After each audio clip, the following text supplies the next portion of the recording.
Welcome back to the channel. Today, we are diving into one of the core building blocks of PowerShell: aliases, cmdlets, and the verb-noun naming convention that makes PowerShell so powerful and easy to learn. In PowerShell, an alias is simply a shortcut or nickname for a longer command.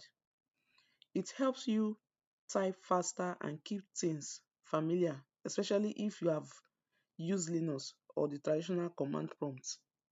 ls is the alias of getChildItem.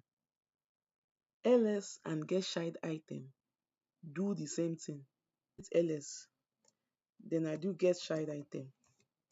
You see, it performs the same function.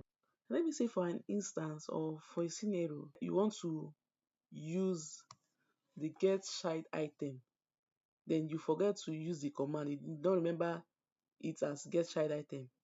You can simply type alias ls. Now, if you use alias ls, then hit enter, you see that you see the command type alias, which is known as shortcut, name ls, then the full command is getChildItem. And anytime you forget the full command, you can use alias to get the full command. For us to read the contents of auto class, in Linux we use the command cat, then the name of the file, which is auto class. But in PowerShell, we use the standard command, which is get content, then the name of the file, auto class, then hit enter. You see that these two of these commands works perfectly. But in PowerShell, we need to use the standard command. Since we are working in PowerShell environment, I will advise that we use the standard command. The next command I'm going to show you is rm. But in PowerShell, the standard command to use is remove item. This command, like I showed you in the previous video, this command is going to remove file and directory. So when you type ls, PowerShell is actually running the command getChildItem behind the scene. So if you type rm, which stands for remove, PowerShell is actually running the command remove item behind the scene. To see all available aliases, we use the command get alias. This command is going to display all available aliases.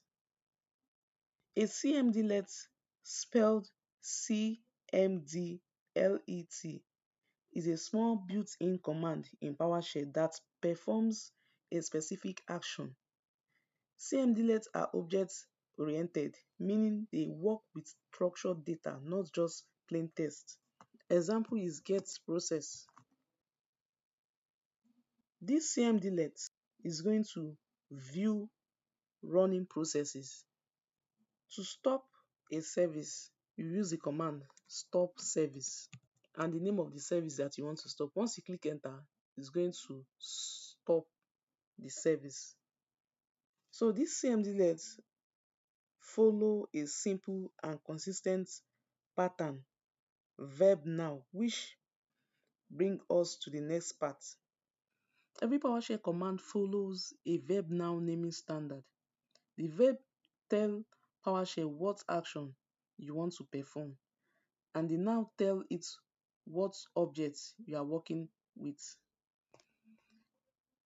What are the example of verb?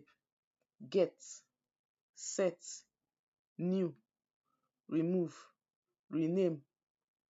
So the verb is the action. Then we have the noun, process,